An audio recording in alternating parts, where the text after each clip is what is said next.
isusu WhatsApp yedu yayekwa, saka kune munhu achauya achitaura nyaya yekuti ndokumbirana mari ndini Nyati, please munye report and block. The Nyati family has lost access to all their Facebook pages and their WhatsApp account has been hacked again. Ladies and gentlemen, kusangana kwatikuita zvakare pa channel ino, channel yeZim Witness TV yandinodzoka nama updates akasiyana-siyana. Uye ndinoti kana kari kekutanga kusvika pano, ngobayawo button rekusubscribe, then turn on the notification bell kuitira kuti usarasikirwe ne every update yandinodzoka nayo pano nguva nenguva. Ladies and gentlemen, azvina kumira mushe kuNyati family after their Facebook page rahekwa and also WhatsApp yavo yahekwa zvekare. After Nyati family yahekerwa WhatsApp, munhu wacho abva aenda kuinbox kwa Shelton kunokumbira mari as if ndi Nyati wacho.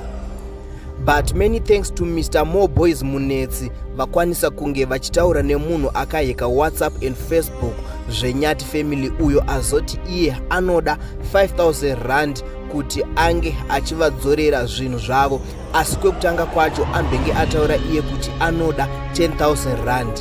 But to my surprise, ndazonzwawo the person ari kuti akaheka Facebook page yeNyati family achithreatena Mo Boys Munetsi again achiti ari kuda kumutorerawo page rezvitunha iroro. And the number yeWhatsApp yaNyati yabva yachinjwa profile picture ranga riripo pakaiswa raShelton. So ladies and gentlemen, ndikuda kuti munzwe pamwe chete nekuona Mo Boys Munetsi achitaura nemurume akaheka Nyati family, munzwewo mega. But muchipedza kuona this video, ndinokumbira kuti muuye mucomment section muchitudzawo zvamunofunga pamusoro penyaya iyi. Mamukasi muri Zimbabwe, isusu tamuka zvakanaka. Chiri kungoitika madzinodiwa ndechekuti isusu WhatsApp yedu yahekwa, saka kune munhu achauya achitaura nyaya yekuti ndokumbirana mari ndini Nyati, please munye report and block, because WhatsApp yedu yafuma yakahekwa. Tangofuma uchi receive notification yange kanzi your number is totally logged off, is not registered chichi on WhatsApp. Saka zvaitika ndezvekuti WhatsApp ndabva ndazotazama kupinda, ndobva ndazotadza kupinda. Saka zvikunzi pane munhu ari kukumbira vanhu mari, kusanganisa namukoma Shelton vari kuti ndanga tiri kukumbirwa mari chinzi ndiri mundege ndashotorwa nemari tokumbira mutu onipawo mari. Saka kune vese vanoziva kuti vakashiyana contact neni, ndokumbirawo kuti kana pane munhu auya achikumbira, kana namba dzangu dzauya achikumbira mari, musabvume, zvitorana mutombo block pari zvino, because namba dzangu dziri hacked. Ndomamira zvakaita. Saka takutongofungidza kuti ndo munhu akatorwa neFacebook, hatisi kuziva kuti zvakamirawo sei. Ndomamira zvakaita. Ndinotenda chikuru. Muri sei guys, semutauriro waita Nyati ndomirwa zvakaita. Hatina chatinacho pari zvino. Facebook yaenda, uyu WhatsApp yaenda yahekwa, hapasina kana chinhu. Saka vari kuuya vachiti mari awa hatisisu. Isu titori pamba pedu panapa menu zvikunzi mundege kuti ndekupi. Joining very soon. Ifoni yangu iripo yandachitaura nevanhu vachona vari kuti vane page ra Mr. Nyati vari kuda 10,000. I'm engaging them.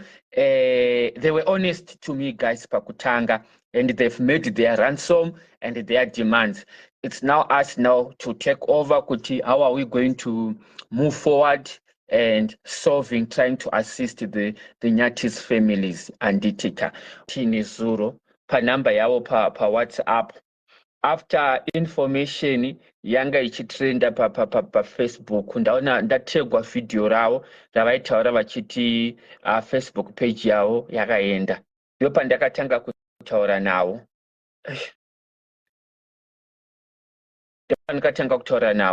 So I spoke to Mr. Gilbert Nyati. Ndova takurukura ndova vandiudza kuti no Mr. Munetsi, that was yesterday. The show page yakaita sei, page yedu yakaenda. Ndova ndavabvunza Mr. Nyati ndakati, Mr. Nyati, is there a way yokuti page yenyu idzoke? Zvakanza pari zvino Mr. Munetsi, it's very difficult because we have tried all the ways yokuti page zedu ita sei idzoke, but pasisina hope. Chatatongomirira ndechekungoti titoya tivhure imwe account. Ndikati no tinogona kumbozamawo zvimwewo zvakanzi pasisina. Ndoba ndangovaudza ndakati no guys, zvakadai zvinoita sezvinoitika. If you are able to start something, ndakati vanhu magara muinavo vanokufollowai, it's just a matter of days yekuti vanhu vazive kuti Mr. Ananyati vane imwe page. Handiti ndobva vatoti no, it's okay Mr. Munetsi. Saka later on yesterday ndoba ndatumirwa message nasomeone achitonita Mr. Munetsi ndogona kubatsira Ananyati kuti page yavo idzoke ngavandibate. Ndakatomutumira nhamba yacho akatotanga kucommunicate. Ndomaitikira zvakaita nesuro. So nhasi makuseni so pandai communicator now on my personal number. Ndiyo ndaitaura personal number ndaitaura nawo ndaitaura nawo panhamba yangu chayo. Ndopandaona message yauya kubusiness call yeGreat Hope manje ari makuseni ichiintroduce kwatiri as Vananyati ine yakurequesta mari kubva kwandiri. That message was sent kune that number yebusiness yamunosowanzobata inonzi 0712783363. I was worried because I've never communicated directly naNanyati nenumber. Kana ndinayo maybe once in a while, but because we've got a very close relationship, tinowanzo communicate ne personal number yangu. Ndova zvandatozozviona kuti there's something wrong. Ndozvandatobva ndatoona kuti there's something wrong. Tapa ndasono short on aposta izvose. Then ndapa ndatongoziva hangu kuti ndabva ndaziva hangu kuti there's something wrong. But kuti content, I don't know what you are talking about. Because I've got the facts, I'm going to share you my screenshots. Emuno wachenandru communicator naye. Anditika. But kuti content, I don't know kuti wangwani Margaret say. Where are you getting this information? I'm giving you the facts of the matter. There's sometimes whereby you think kuti munada kuita content, so destroy a reputation yemun. I don't think they would go on social media. And if you know the history Ananyati very well, they've never done zvekuti vanotsvaga content vachimislead vanhu. The first time vakati vada kutengesa motikari, they were saying it, the truth, sezvazviri kuti motikari da kuitengesa. Pavakasetika decision yekuti vadai, vakadzoka vanhu makatozviona kuti so. And the pese pavanoita live videos videos avo, havasati vambomislead vanhu. Zvekuti vanhu kuda zvakati kutsvaga loves likes and so on. Unless if anyone is going to come and say no, Ananyati vakamboya zvakati. The only time andinosati vakauya pavakataura kuti da kudzosera motikari. Ndobva vanhu vazochinja vakavaadvisawo, and he even posted achitataura namama V pafoni, ataura nevanhu vakawanda vakati no, musatengese motikari. And then he also came again another time. Ndobva ataura kuti akanga ane machallenges akanga ainawo, anga asinganzwi zvakanaka, airwara dambodzokera kumusha. He was not even lying, guys. Zvinhu zvainasaitika, guys, izvi zvimafacts kuti and so on. Vakati vanokuti kazhinji kana vachiuya papage vanouya vachitaura zvavari. Handiti. And so many times I've advised vanhu vakawanda kuti musateedzere Ananyati. So many couples after Ananyati vatanga kuita content ravo, vanhu vazhinji vakatanga kuuya vachida kuteedzera Ananyati. And ndobva ndaudza vanhu kuti vanhu vese vari kuuya new content creators, my young couples, vari kuda kuteedzera Ananyati, you are not going to succeed on that.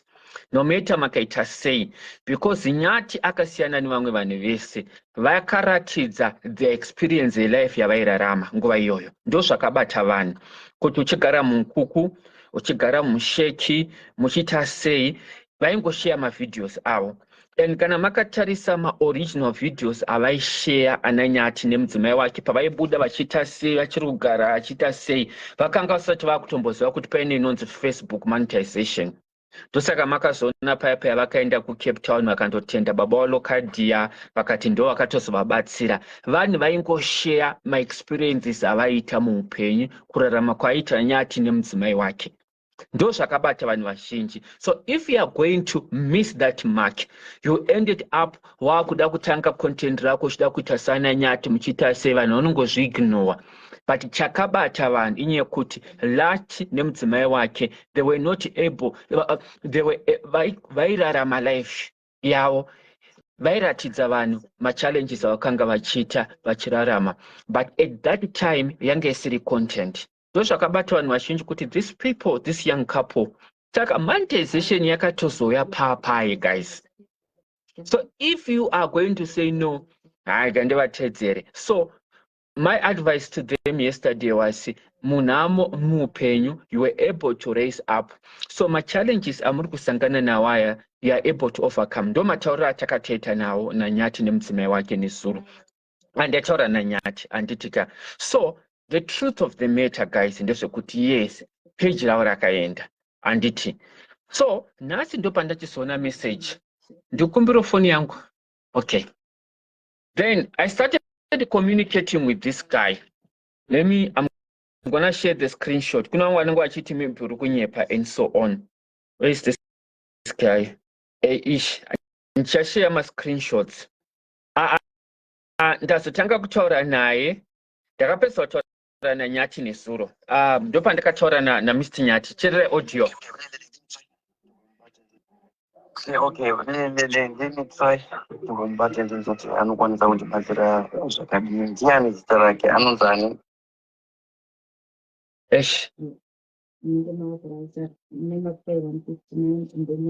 Hello? I'm waiting to you.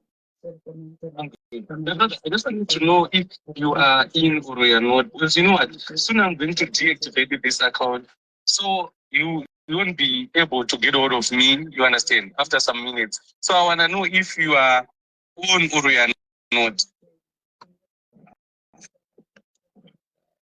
Are you talking about me paying that 10,000?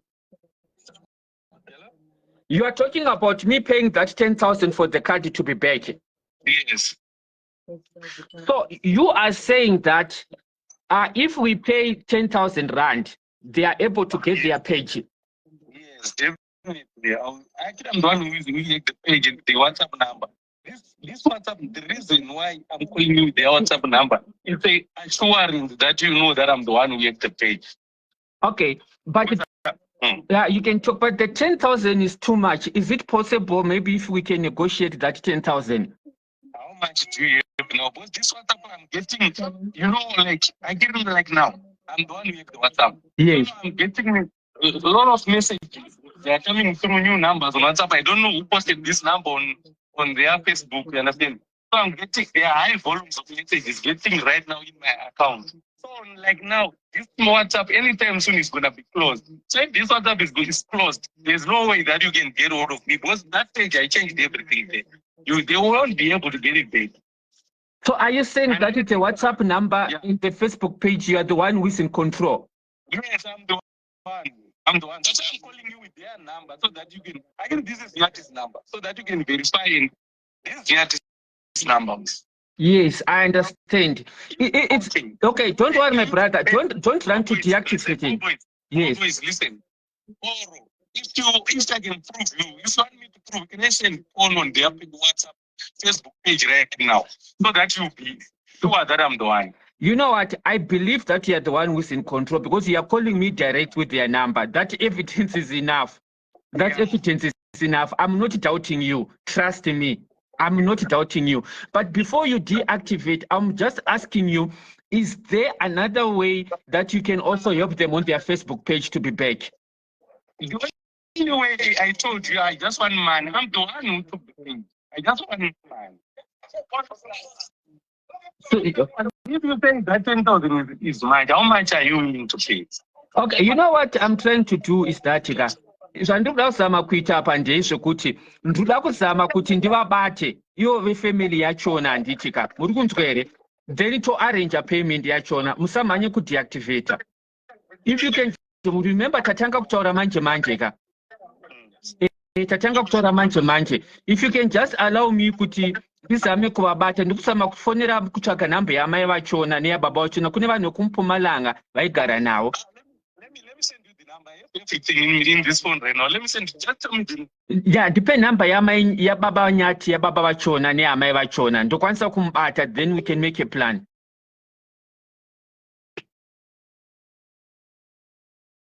Yes? Wakati my papers. Iroga. Just questa mauco. That's all right. Hey, Mazonzwa ka guys zviri kuitika izvizvi. Muri kuzona ndiri kufonerwa nenhamba iyi. Vanhu vachona vari kuti vanayo. But something interesting guys kuti number iri kuappear paprofile picture. I will send you the number that is appearing on the profile picture. Ndiye munhu wachona abata ma-earphones wanda kutaura naye. Yeah. Kune vamwe vanga vachiti ndiri kubika ma-stories. Mazvinzwira mega. Munhu wachona atora page yachona. Ndiyo ataura naye. Aisa picture remunhu akafanana Showtone izvozvi. Ndiyo ya profile picture. Profile picture yaisa ndiya Showtone. So yemunhu akafanana Showtone. So I don't want to say, I'm going to show you guys kuti tinzwisisane kuti I'm not saying directly, but picture, profile picture ish. I don't know kuti munokwanisa kuiona here. Ndio profile picture munhu ndiri kutaura nayo. Kuti ndiye aisa munhu akafanana na Showtone. Ndio aisa. So andizozivi manje kuti ndiye here. Just check, this is the profile picture munhu wachona andachitaura naye. Ari kutondifonera. Ush.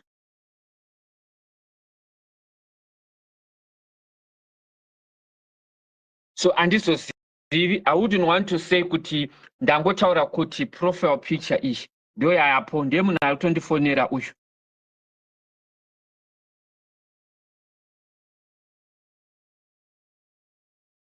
Ndiye ari kutaura yari kuti ada 10,000 kuti zvese zvidzose. Ega ndizame kumufonera, I'm thinking anondifonera back. Handisi kuti ndiShowtone guys. Ndoda kumuchenura Showtone. Handingade kunyepa guys kuti ndiye. Ndationa profile picture yaari kushandisa. Handiti. Musazoti Mr. Munetsa wangu achiti Showtone. Ndati ndio profile picture yachona ishi. Ishi. Ndio profile picture yemunhu uyu.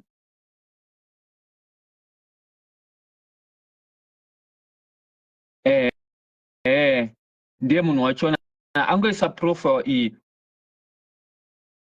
Saka enye kuti maybe Showtone ndiye ari kufambira nyaya idzidzi. Saka ada kutongosvibisa zita raShowtone kuti Showtone anzi ndiye.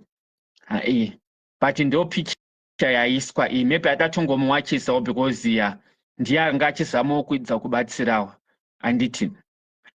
Saka ndo picture yaisa. Handisi kureva kuti ndiye. Ndoda kuti mupabatisise, mumwe anozomhanya achida kuattacka Showtone. Munhu akaisa picture pa WhatsApp, that's not evidence enough kuti tibva taziva kuti ndiye. Zvinenge zvaakudo vanhu vanoziva ma-audios, ma-voice, chichi, ma-experts aye kuti votsvagwa kutreka kuti voice nderani. Handitika.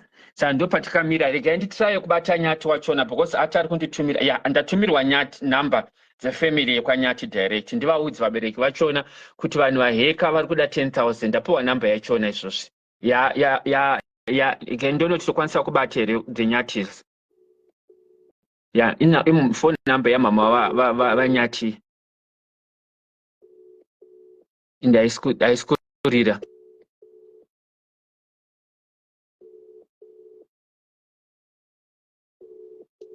Aiskwita. Ega ndimukumbire kuti ndimufonere back ndimudzi.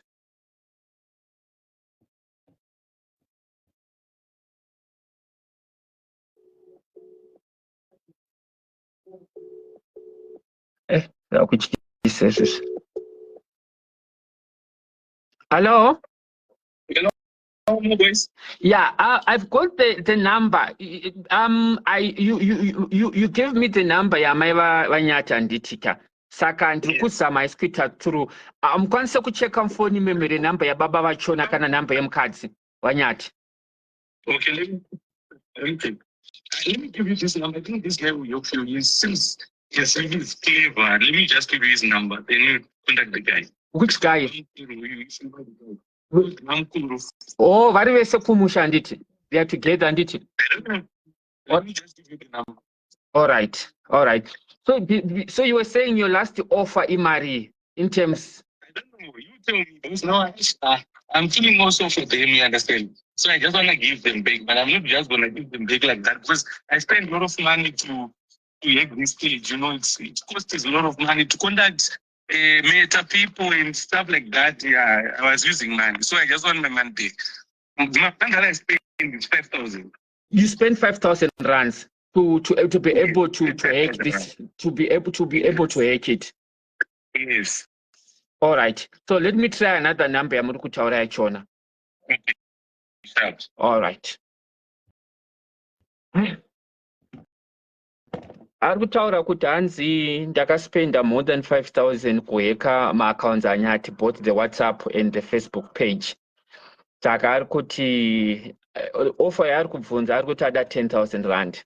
Saka apa azonditi offer, in at the end of the day guys, we also have to hear kubva kuna Nyati vachona kuti vari kuti nezviri kuitika izvi.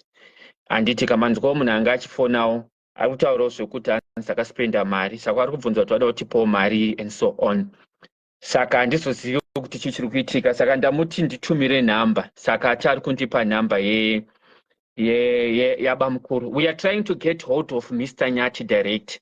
Saka ati ari kunditumira nhamba yabamukuru vachona, yabamukuru vanyati, ati ari kutumira izvozvi.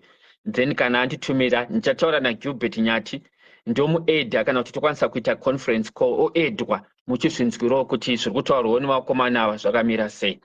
But hey, it raises a lot of questions, guys, regarding security on our social media, guys. Izvi zvinotyisa izvizvi kuti unomuka Facebook account yako yaenda, WhatsApp yako yahekwa and so on. Handiti, so such things zviri kutotidzidzisawo zvinhu zvakawanda kuti ya. Saka handisi kuzivawo kuti inini I don't want to ask more questions dziri. We are trying to gather information kuti zvakamira sei. Yeah. So it's a team chinzwa zvakamira sei. Saka ndakumbira kuti ndipiwe imwe number. Yeah, ndakupiwa number yabamukuru. I'm sure this number will be able to reach Nyati.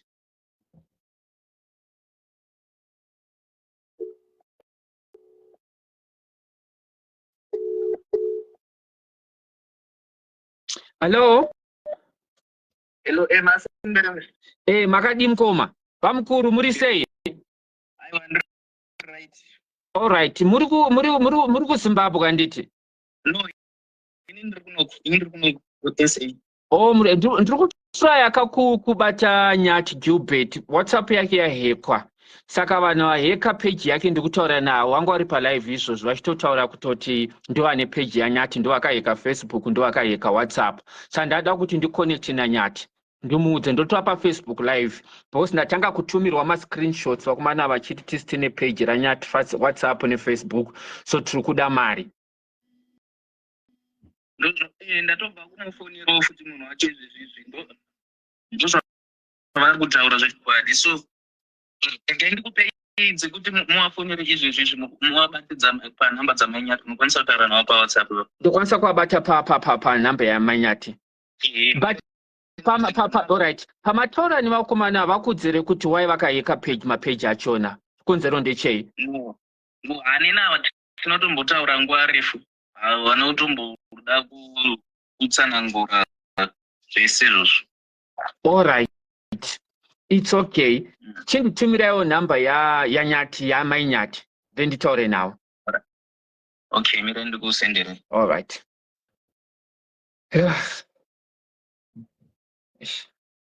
What's a short number? Me don't phone and busy, guys.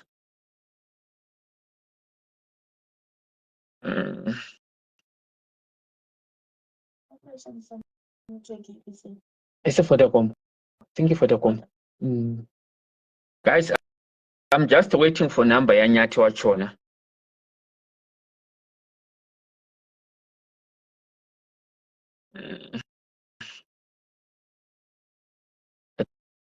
I think andipa my number 40 issues.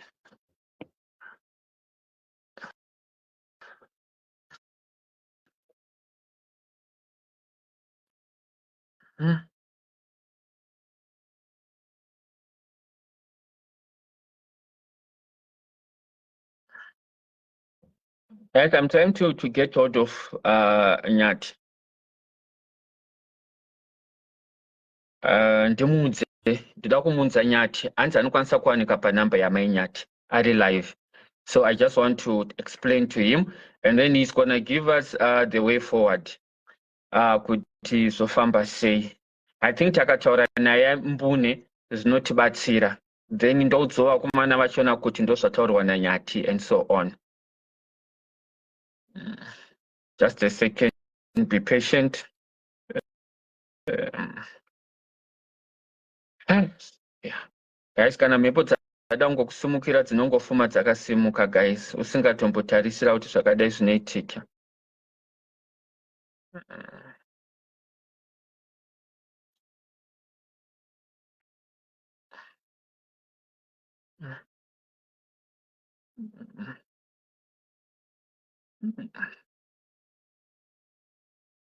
I'm still trying to get out of Nyati, guys.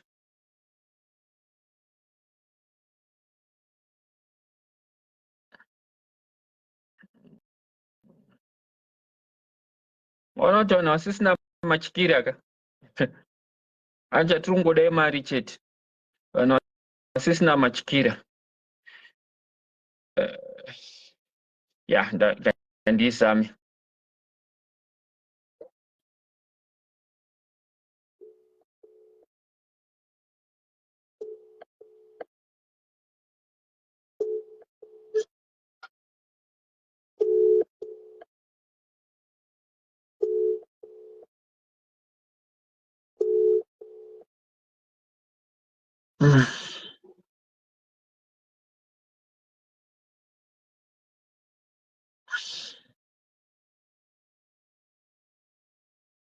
Hello?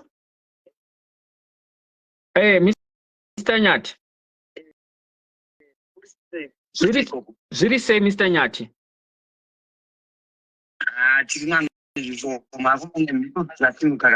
Yeah, Nyati story ndikutaura newe ndiri papage pangu palive handitika.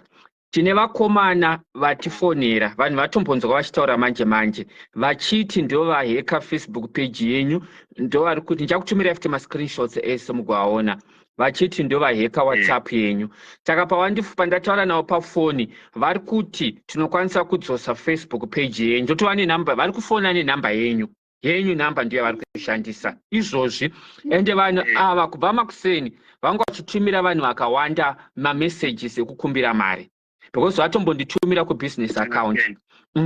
Saka vari kusenzesa phone number yenyu izvozvi vachienda kune vanhu vachiti tikuda mari.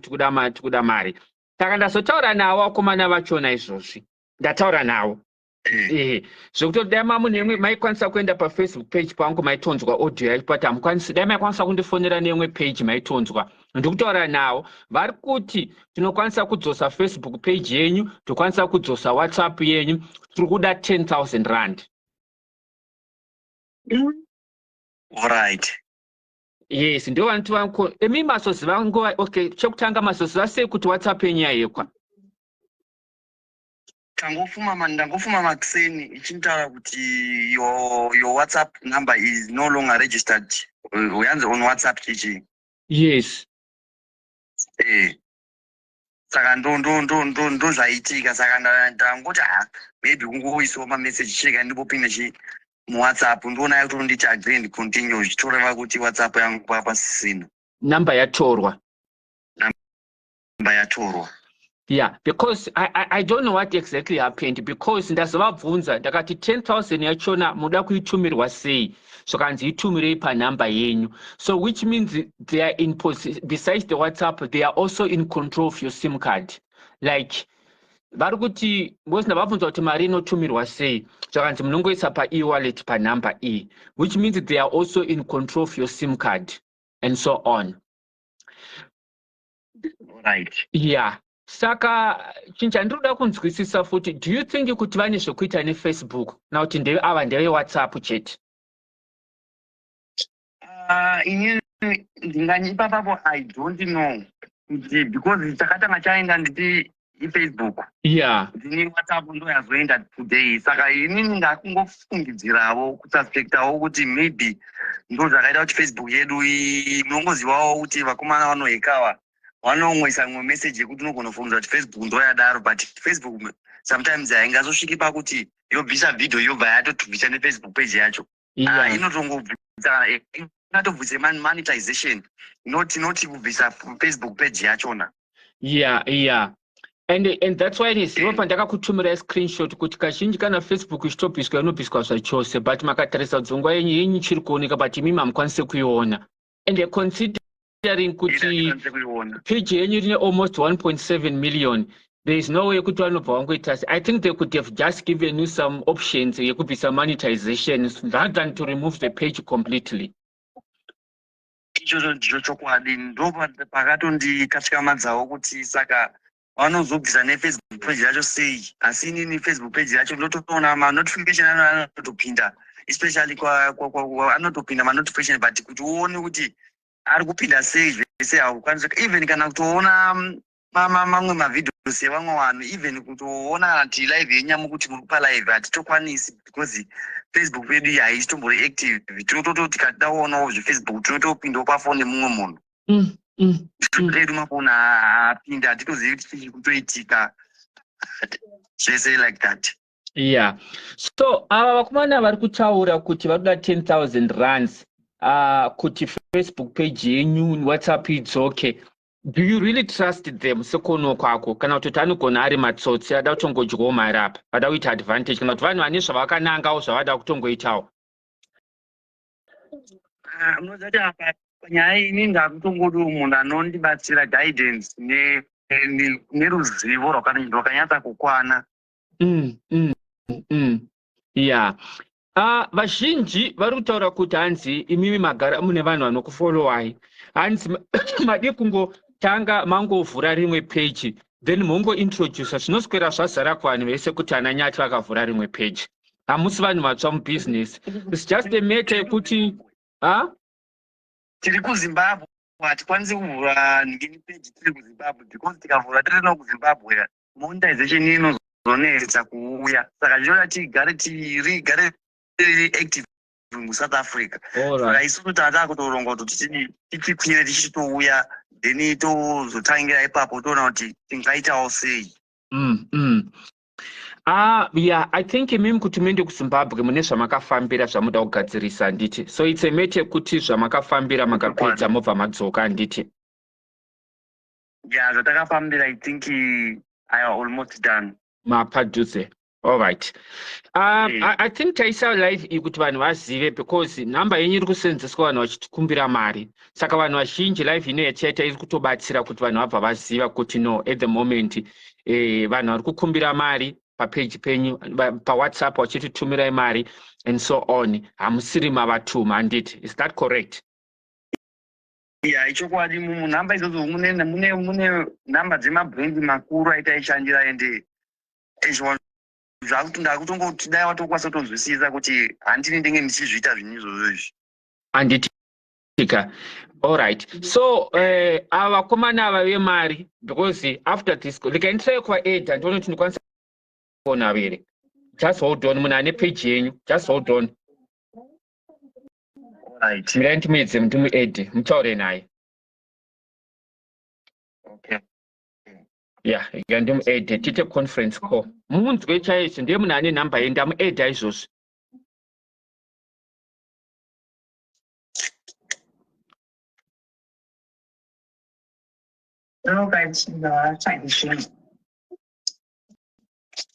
Panodaira. Yeah, adaira. Mukoma makadini? You think you know what you are doing? You're playing clever, ne? No, I'm not playing. You understand? Yes, I'm on the live, Vika. But you said I just want to tell you something. It's just a warning, you understand? That is, do you know as though you are running a page? Yes, I'm running a page. Exactly. So whatever you do, you must know that you can be the victim again. You understand? So this is alright, pane pandakanganisire nini? No, okay, chitaura naNyati ndamuudza matauriro amaita is on the line. Zvisazoita kunge ndiri kuda mari.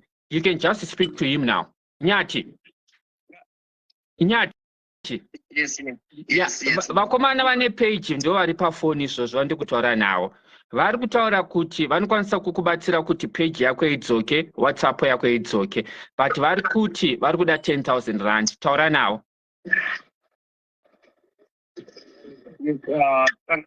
chikumbiro kuti dai matibatsirawo kuti peji idzokewo neWhatsApp yedu.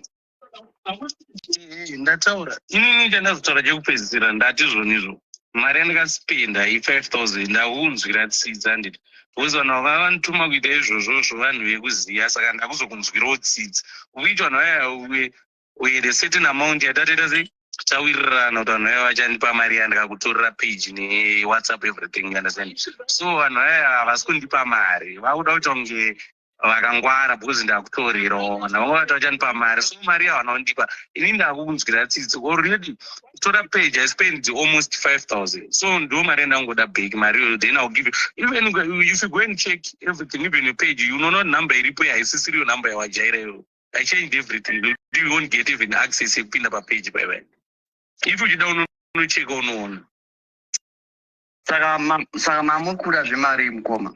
Usually ndangoda yandakashandisa I spend almost 5,000 ndiye ndangoda 5,000 back then I'll give you login details uzochinja wega.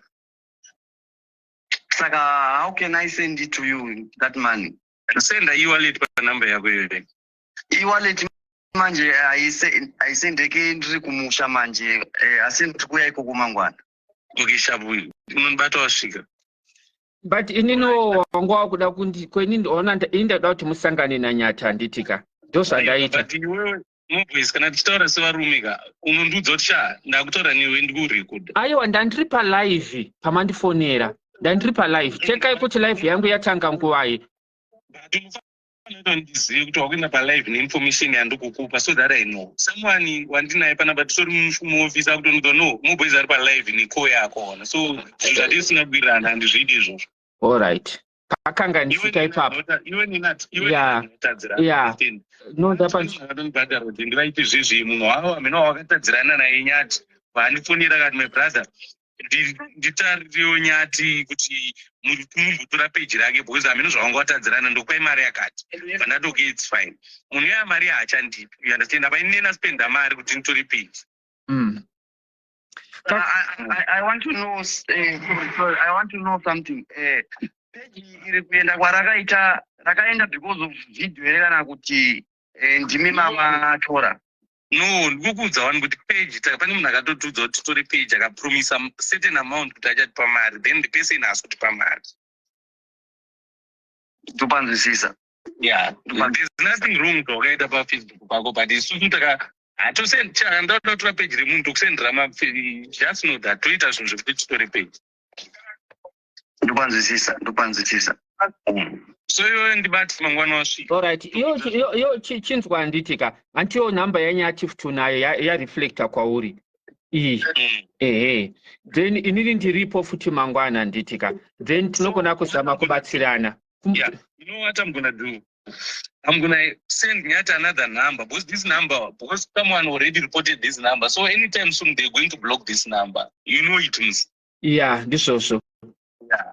So I'm gonna send you and Nyati my other number to get hold of me in case if this one is blocked. Kondaona profile picture ya short mangoisa zvenyu.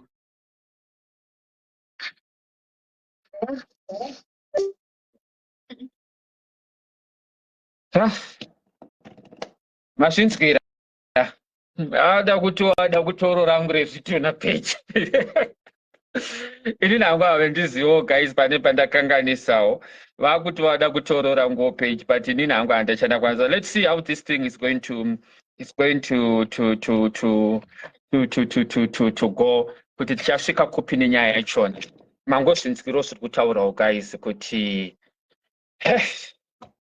I have no words. I don't know what to say. I have no words. But the truth of the matter, the guy has got Nyati's WhatsApp number. Ndianayo, ndiakuishandisa. It's not disputable. Kuti ndiye muridzi ndiani page iri. Ari kuti tumira mari. Andozo vasopedzerana pamari. Nyati amukumbiro kumubvunzo kuti mari. Ndoba Nyati ataurawo. Ende zvava zvanaka. To make sure kuti vataurirana pachawo kuti iye Nyati achizvinzwa uye achizvinzwirawo achitaurawo nyaya mari dzawo kuti ada mari yakati then Nyati apromisa kuti achazovabata again I think so. Point yatorwa na Nyati, you have to think more deep about it. Kuti maitikira zvaita kuti page raenda, after page raenda, WhatsApp yabva yaenda futi and so on. Kuti zviva zvangoitika, I mean, vatoda kutora rezvitunha meno vanosangana nazvo. Ndozvavataura guys, ndozvavataura. But such things zvinoitika kuti tidzidze zvakawanda zvinenge zvichiitika muupenyu. Handiti, according to this guy, ari kutaurawo kuti ndakaheka Facebook page yaMr Nyati, ndakaheka WhatsApp because pane vanhu vakavatuma kuchita izvi. Hanzi pane zvakaitika pavari.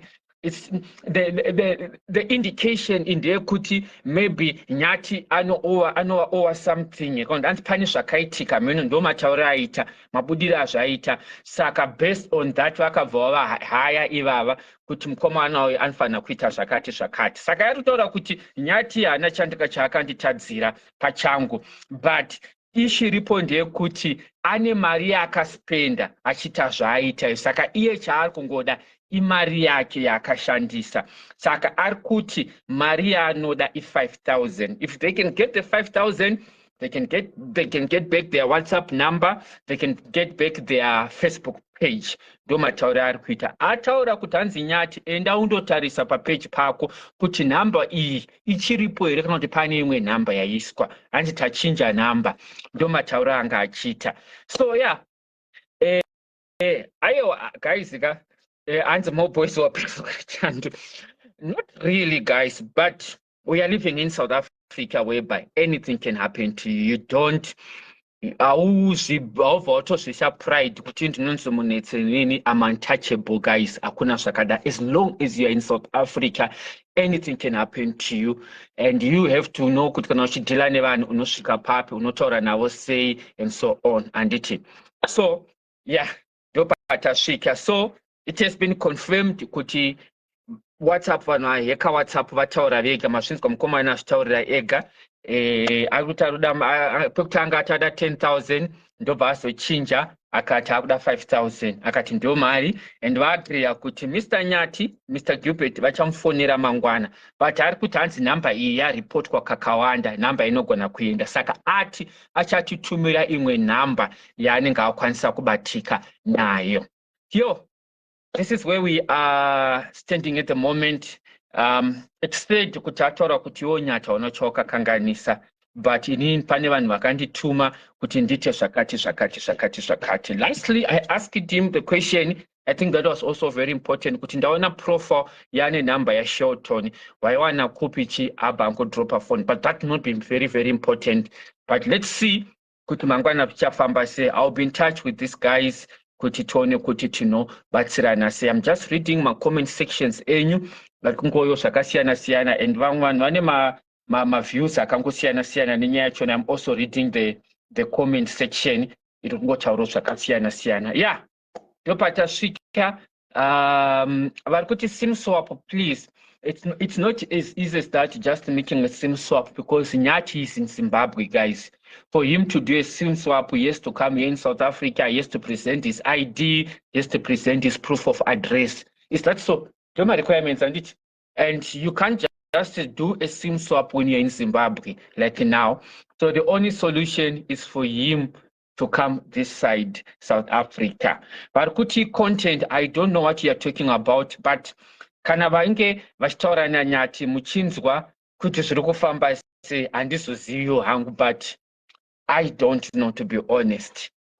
I leave it to the court of public. You can also continue to share in the comment section kuti nyaya munoiona sei, munofunga sei nazvo kuti zviri kufamba sei. But I think chakanyanyokosha pana Nyati pane zvese ndezvekuti ari kuda kuti Facebook page yake ridzoke, guys. Building a page inosvika ku 1.7 million, guys. 1.7 million. It's not a joke. Zvinhu zvokuti unenge watomiramirawo nesimba kuti zviitike. But this is reality at the moment. Let's continue to love the Nyatis. Let's continue to support them. I'm not saying support them financially. They're just going through a lot, guys. A lot of things have been happening in their lives for the past 2-3 months. You guys are aware kuti stage yakati yakaitika pakaita another stage zviri kungoramba zvichingodai. No one would be happy kuti asangane nemachallenges akadayo. Vari kumentionawo mazita ekuti ndiningi akazviita ndiningi. As a trained lawyer, I deal with evidence. So there's no evidence yekuti munogona kuti vanhu havatumwa naningi vanhungwana unless we gather facts. Maybe we bring circumstantial evidence, but izvozvi maybe uyu aheka page ndiye munhu anotova neinformation yakakwana yekuti zvafamba sei and zviri kufamba sei, ndiye anokwanisa kutipa information yakadaro. Some they are also come asking questions like Annabelle. She's saying something valid, but if kana page rakaitwa blue tick harikwanisi kuhekekwa, something that she ari kunyora comment section, something that I think we should also think about. To me, I think it's a valid point, but we don't know, guys. So let's just see how best we can help. But truly speaking, uncle guys, as far as I know, Shelton, kuti angabva aita zvinhu zvakadai deliberately Shelton, andisida kumuchenesa, but achita sei, and then profile picture yachona yaiswa number ya Shelton. Why would Shelton abva aita zvakadaro, guys? Kana kuri I know that young boy is very clever, I know he's very intelligent, angabva apusa kusvika kudaro, guys. Tautaura hangu chokwadi kubva azvidaisa, because profile yakutobuda kuvanhu vese izvozvo ndeye Shelton. Do you think Shelton would do that? I don't know, but ndichimaziro andinongomitawo ndiri kumurambira anditeka. Yeah, we'll chat again. So tomorrow we'll give you a feedback. Samira say I will try also to continue engaging. Huh? I did it. Okay, let me email it to you. Hello? Hello? Yes. Simple Magadio. Yes, my nyati. Oh yeah, ndichiri pa Facebook live ndakutopedza mainya gogo wakiki. Yeah, no, the reason ndachitaura I don't know, mune zvamuda kutaura here ndiri pa live.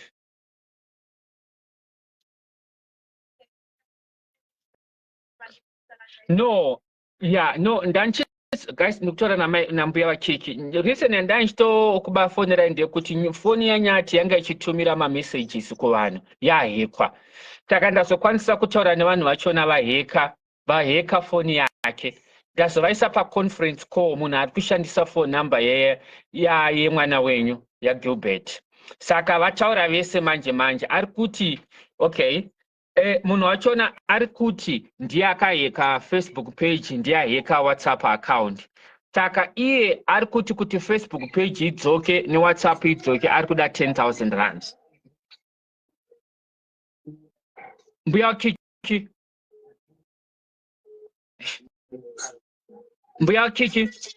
ari kuda 10,000 rand ekuti Facebook page idzoke neWhatsApp, because ndiye ane WhatsApp account yake izvozvo. Saka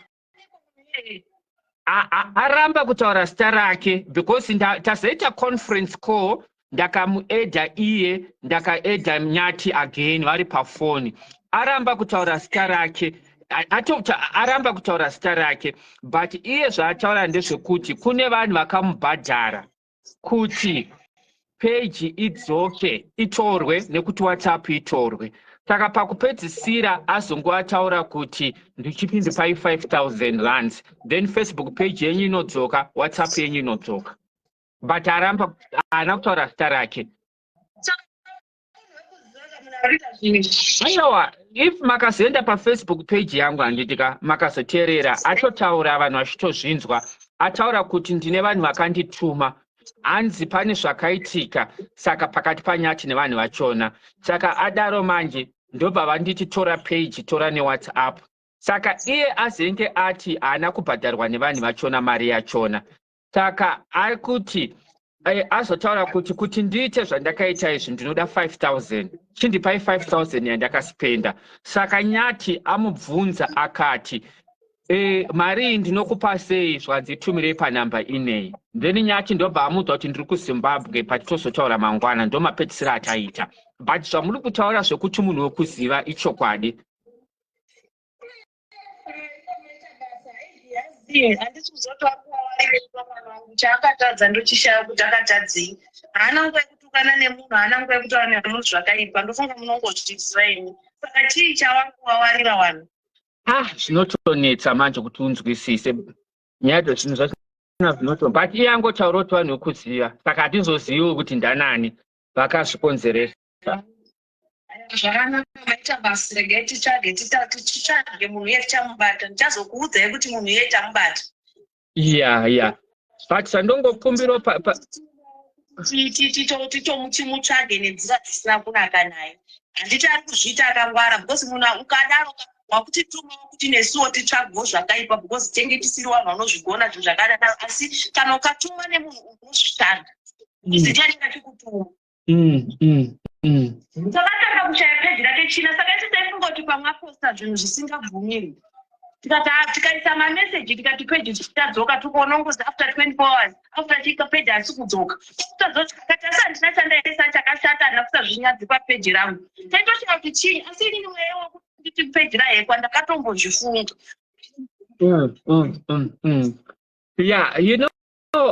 Chandongokumbira for now mukuoma kwakaita zvinhu mbuya waKiki ndezvekuti Hello?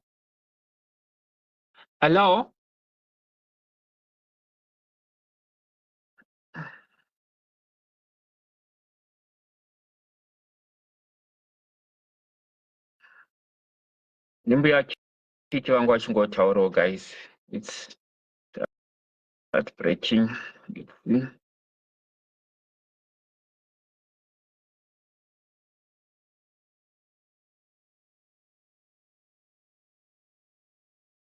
Hello?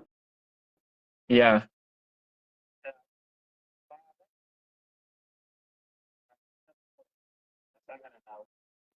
All right, it's okay.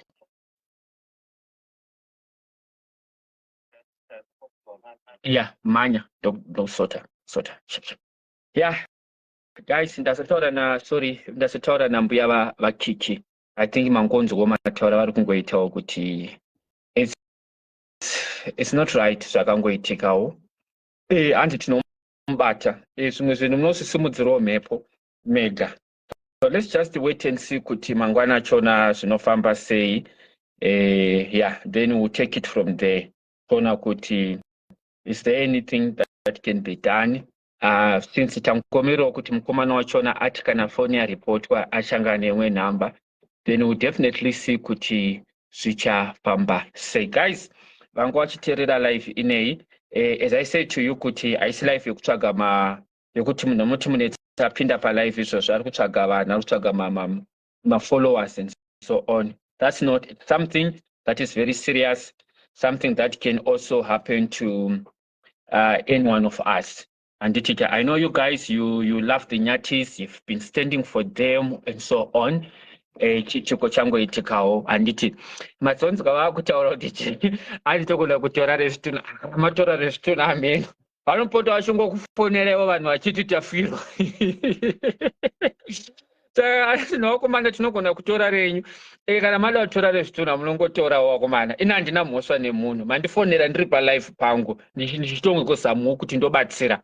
After you communicated with me, I was also ndimazondipa nhamba yokuti ndifonere Nyati, ndimazondipa nhamba yokuti ndifonere mai Nyati nababa wake nagogo. Manhambers ese abva kwamuri, ndimanditumira manhambers achona. Saka matomada kuzotorore kwangu, ameno ina handina mhosva nemunhu, munenge maitozva munenge magona. But the truth of the matter, ndachingokumbira kuti dai mangokwanisa kungovadzosera kana mune mapages avo, ndingokumbira kuti mungovabatsirawo nepage ravo. I'm happy kuti vanhu matora page mataura chokwadi makati aiwa neWhatsApp kuti mune vanhu vakakutumai kuti muzviite izvozvo. Chandingokumbirawo ndechekuti Nyati uyu haana mhosva, and you have mentioned it yourself kuti iwo Nyati tokunzwirawo tsitsa unacho wakatitadzira. I wish if that amount yamuri kutaura 5,000 still can be negotiated, mungozamawo kungovabatsirawo. Ndinotongokumbirawo kuti vakakutumewo vachona hameno kuti zvakamira sei guys. Ndosaka chingokudza kuti guys muno South Africa we are not safe. No one is safe. Munets is not safe. You are not safe. Anditika tisamhanye kubva mataura kuti asiyana nazo chichi and so on. Vana vanogona kudzoka anditika vasvika munzvimbo poitika chimwe chitiko chakashata vanhu motozotanga kuti you are the same people vanenge vachidzoka paFacebook kuti kwavakambodzokerei kuno kuSouth Africa futi vakadii vagara kuZimbabwe anozvinyanya. So when you are living in South Africa, you are not safe. No one is safe, guys.